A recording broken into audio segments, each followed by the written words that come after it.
Okay, hello everyone. In this video, I would like to explain about a methodology called convolutional prototype learning, which is an alternative to convolutional neural networks that has much better capability in detecting or rejecting unseen classes. So basically, when we try to train our neural networks, we really have high assumption that actually during testing we only test using the known classes. So let's say, for example, if we train our neural network with class A and B, and then we also test that with class A and B.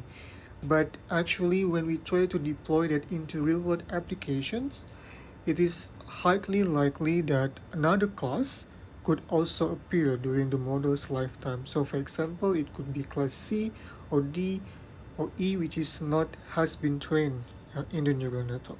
So this is one way to provide capability in convolutional neural networks to have much better rejection compared to the standard neural network. So what we use in the standard neural network, which is we use softmax as the output final layers to provide probability distribution, which is sum to 1 between 0 and 1. And as you can see that using this figure, this is using Amnis dataset. And in this Amnis dataset, it contains images black and white, which is 0, 1 up to 9. And this different colors shows different numbers of the image, and as you can see that just you see this image, it's not easy for us to distinguish between classes. And let's say that if there is another classes, let's say not in Amnis but in another dataset, it is also possible that it will lies in this area or in other area, which is not easy to reject that this is actually in something that has not been trained in convolutional neural networks. So that's why this paper try to replace the pure softmax using the guidance with prototype, but and then after that, using this prototype, they will pass to the distance-based softmax activation or normalization. So we can see that this prototype as a representation of the class. So these samples, let's say this green one, we can see that for instance the prototype for this green one is at this area. So this prototype is supposed to be close to its own sample of the particular class. So let's see in another figure. So let's see first this figure. So this is just an illustration to understand the prototype. So in this paper, it is possible that each class contains more than one prototype. So for example, we have two different classes, which is represented by the colors, red colors, which is one class, and then blue color is another class. So we have two classes, red and blue.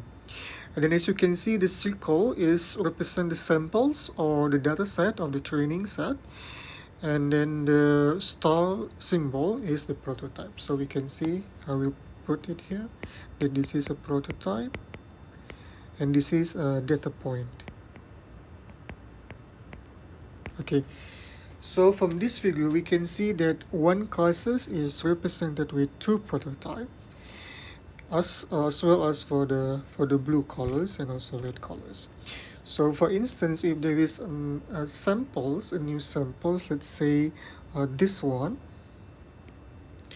So we try to test it with a new sample, and the way that it recognizes, if we use standard neural networks, it will use output layers using fully connected layers using the weight and biases, and then we can see which logates that provide high value or high scores, and then we can set that as the particular prediction.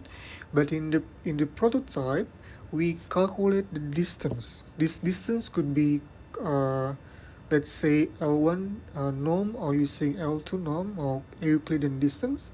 So basically it uses a distance function. It could be anything, but in this case it possible using L2 distance or Euclidean distance. So once we have this sample, we map into this future space of the final layers, and we can calculate the distance using this one. So we calculate the distance, and then the way that it will predict is actually based on the minimum distance. So we find the minimum of this distance, and we can see that the minimum is at this area. So since this prototype provide a minimum distance, so then this black circles is actually become a red circle. That's the idea of the prediction of a prototype, convolutional prototype learning. And the way that this methodology can reject unseen classes is quite easy. Let me back several steps. Let's say that we have unseen sample or unseen classes that lies into this area, and we try to bound this using some threshold. Let's say this is threshold, so it's based on the distance. And then when they try to calculate the distance, let's say this one with this one, this one and this one, and we can see that the minimum distance is in this area. But since we provide a boundary with a threshold, then we can say that if the distance is quite far with the threshold, let's say threshold lambda, and we can reject this sample as unseen classes. So that's the basic idea of convolutional prototype learning. So mathematically, definition, you can see that the class is actually the maximum of the negative distance, and this find the distance, the minimum distance, but they try to inverse that so that we can find using the maximum value. And then after we get the distance, we use distance based softmax, as you can see here. That is basically actually just using softmax activation or normalization, and we change the logits with the distance. You can see here, I will try to highlight that. It replaces with the distance and then provide the gamma value. And it provide negative value because in softmax, the higher the value is, then the higher the probability is. But in the distance, the closest the distance is, then the higher the probability is. So we need to make an inverse, simple inverse step. So, and then the gamma value will provide how soft the prediction is, the probability is. If it is really high, then it become much harder for the prediction. So let's say if some samples really have really long distance with other prototypes, then they can easily provide, let's say, one probability. But if we try to soften that with much let's say lower gamma value, then from 1, even it is really long distance with other prototypes, it becomes softened, let's say 0.8 or 0.85 and so on. So it will provide a softness of the probability. And the way that it will train is basically just using cross entropy loss based on this probability. This probability, and they try to minimize with the minimum likelihood, minimum log of the probability. And with this loss function is also try to minimize with another loss function called prototype loss. You can see here, this is actually basically try to minimize or try to push the sample to be close to this prototype. So as you can see, based on the definition, it try to minimize this one, which means that we try to make this as close as possible. M is the prototype, and this fx is actually just a future factors of sample x. So with this prototype loss and also with the distance-based cross entropy loss, then it become the loss function of the convolutional prototype learning.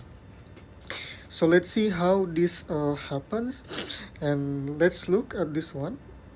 And this using the DCA with the PL, using this loss function, which is controlled by the lambda for the prototype loss.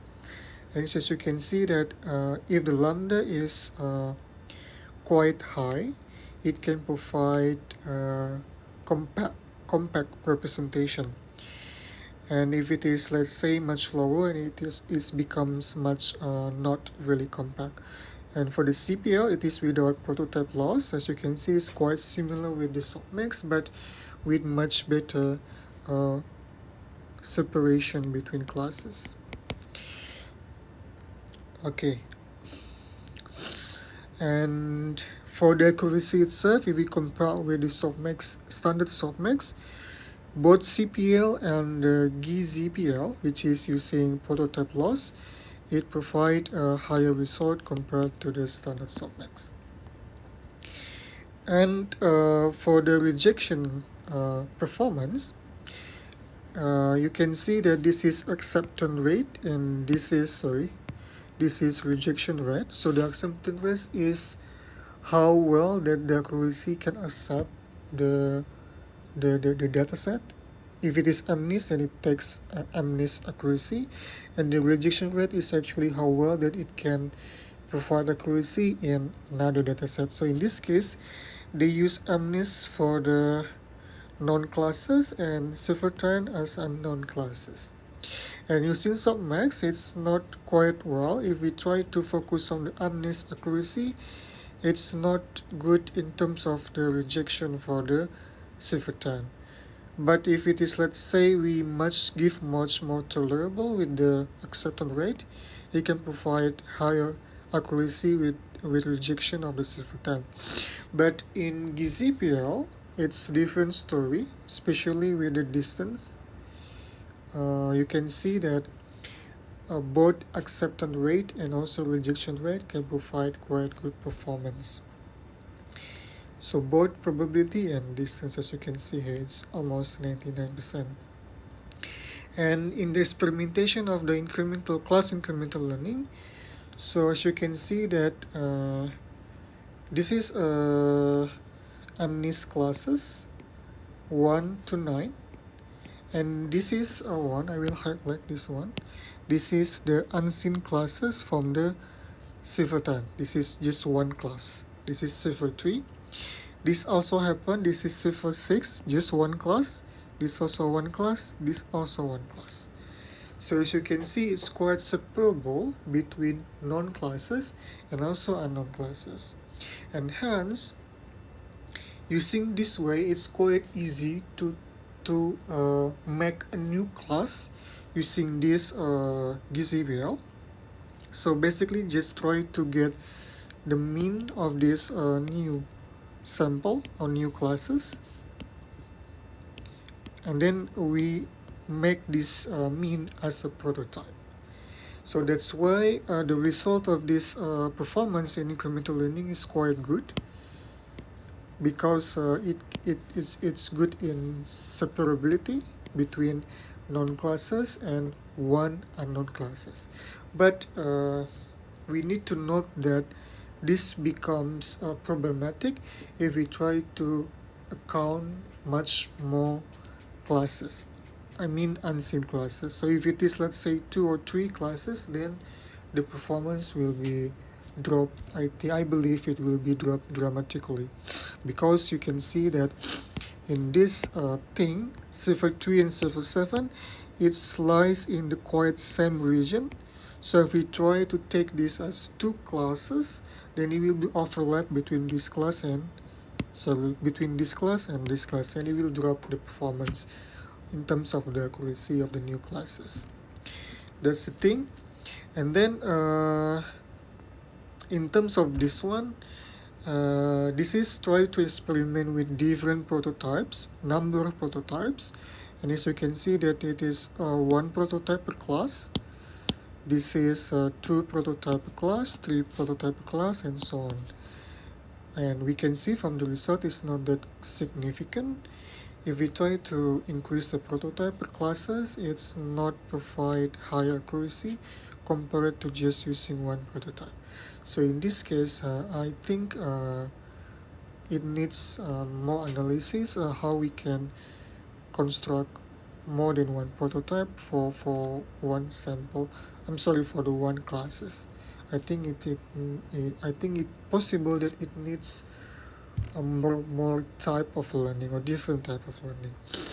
So I also forget about this one. I think about this. So actually, this can be replaced with the current experimentation in open cell recognition using ROC. So using ROC, we can try to experiment with different threshold and find what is the optimal threshold that can distinguish between unseen classes and then known classes. So I think, and then we can compare using the REA and the ROC. So I think that's just little information, and this is I think all for the convolutional prototype planning. And this is just showing. If you have any question, please feel free to comments below. Thank you.